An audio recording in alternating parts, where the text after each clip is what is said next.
Hello, and welcome to the Employee Safety Podcast from Alert Media, where you'll hear advice from experienced safety leaders on how to protect your people and business. I'm Peter Steinfeld. Today, I'm speaking with Ryan Wallace, Associate Professor of Aeronautical Science at Embry-Riddle Aeronautical University in Daytona Beach, Florida. Ryan also serves as an advisory board member at DroneSec and has held multiple roles in the United States Air Force, including Air Battle Manager.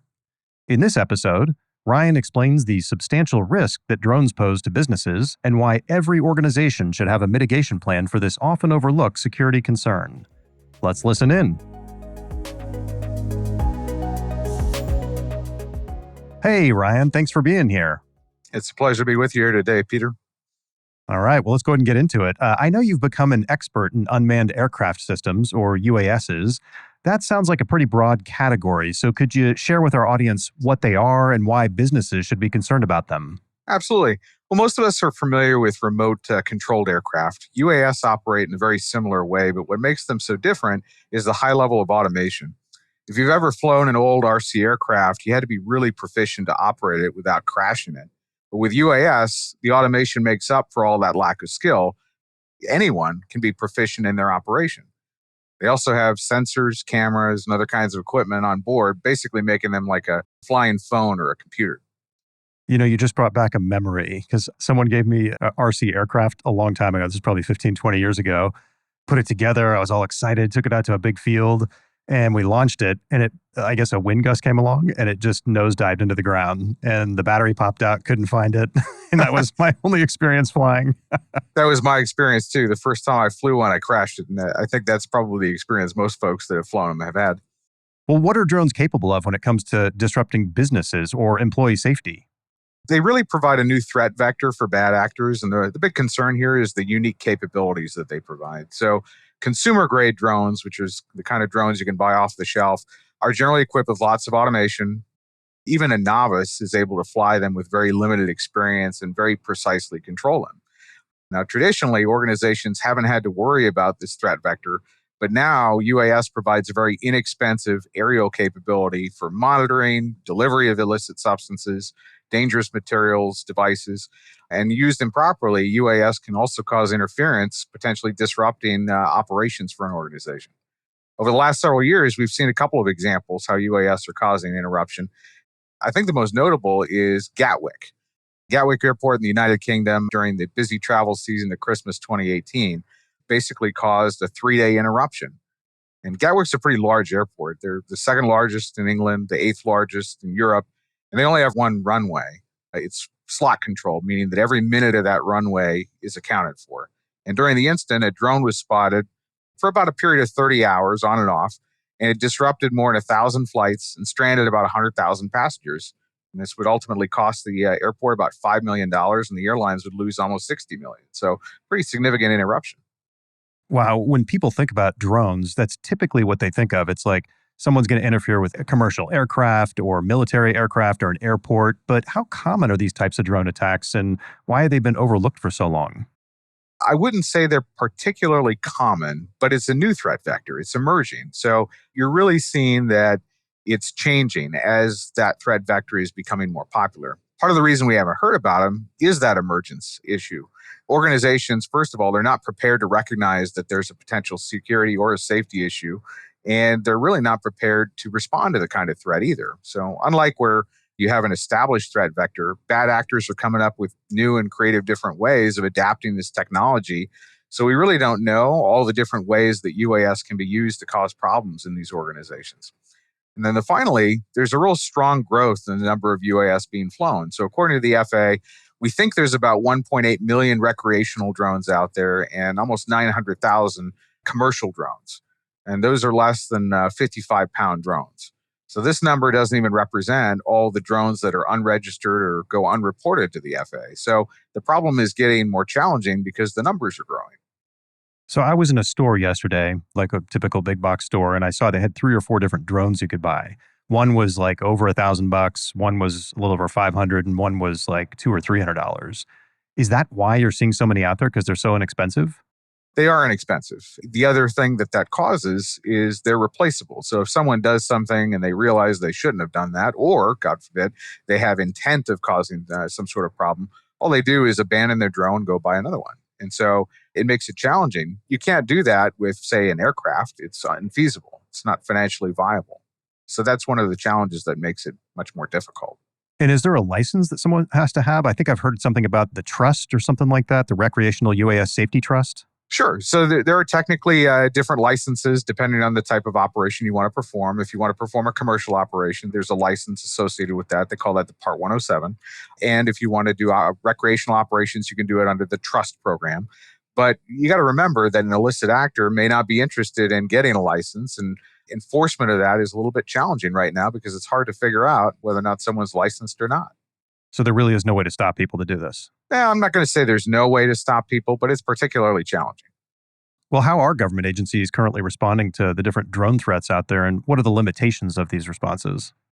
One of the problems is that unmanned aircraft are considered by the FAA to be aircraft. And so engaging them or shooting them down or interfering with them causes some pretty serious legal issues. There's only 4 government agencies right now that have the authority to engage drones, and that's the Department of Defense, Justice, Energy, and Homeland Security. These agencies, at least at this point in time, are the only ones that have the authority to engage a drone and take it down, to damage, destroy, or disable it, and only under limited circumstances.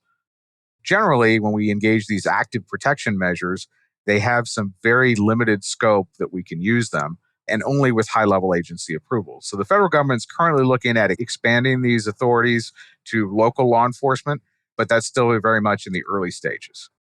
That's pretty interesting. I didn't realize that. And I know you're not an attorney and you don't want to give legal advice, but if a drone flies over my business and it's on land I own, I mean, technically you don't own the air, do you? Like, are you able to engage with that? Can you shoot it down? Can you throw a net on it? Or can you not touch it at all? The answer the FAA would give you is no, it's an aircraft and you can't interfere with an aircraft. And so that really engages a whole series of different legal implications as if you were to interfere with an actual aircraft itself. The other challenge we run into is there's no definition in this country related to aerial trespassing. So someone flying over your property is not a form of trespassing like someone walking onto your property would be. And so that creates a little bit of a legal challenge as the legal realm tries to catch up with the policy realm and dealing with these kinds of threats. Yeah, that's what I was thinking it is. Like, a typical airplane, someone has a Cessna and they're trying to take photos. They're not going to fly like 10 feet above your property, but you can do that with a drone. That's true.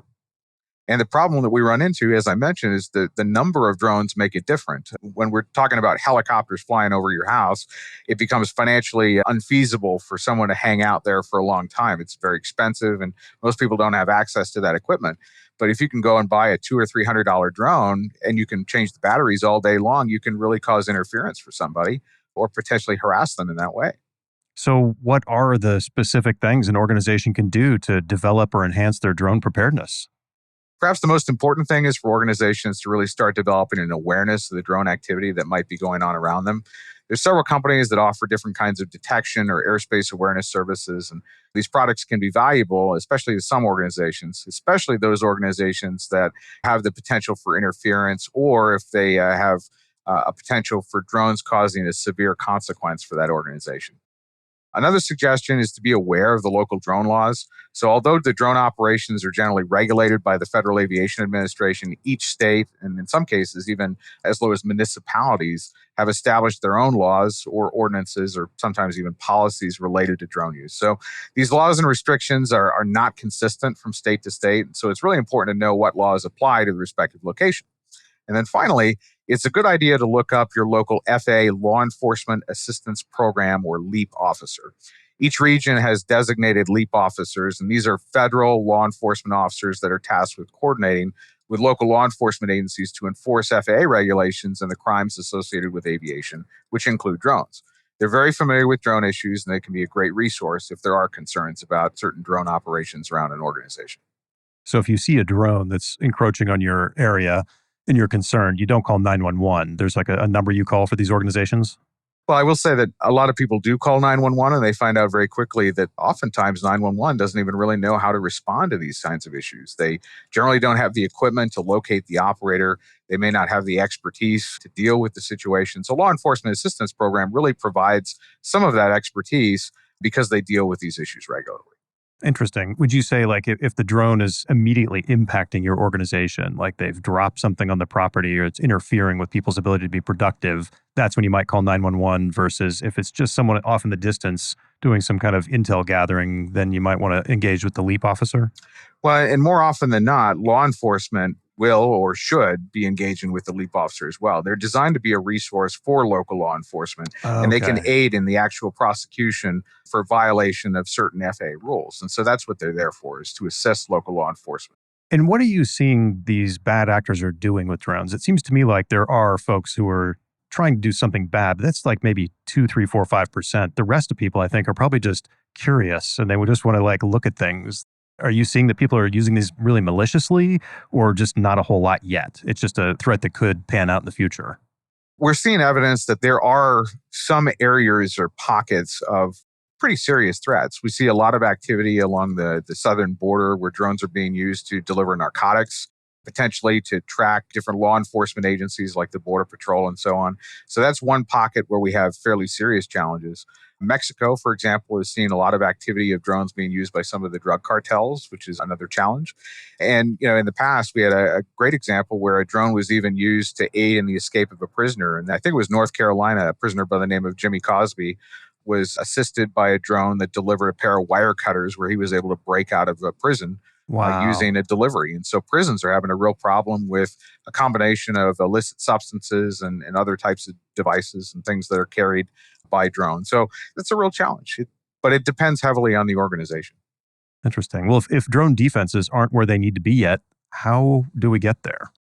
It's really important to understand that there's a natural action and response cycle to UAS threats. And so I'm a bit of a student of history, and one of my favorite genres is that of medieval England. If you look back to the early 1200s, early fortifications were something called motte and bailey castles. These are wooden stockades that were typically built on an elevated hill. And defenders would soon learn that these structures were vulnerable to fire, and they would transition their construction to making them out of stone. And in response, the attackers would then use ladders to scale these stone walls and so on and so forth. And so eventually that would lead to the walls being constructed higher. Then you get catapults, and catapults would necessitate that the walls be built thicker. And this cycle of action and counter response would continue.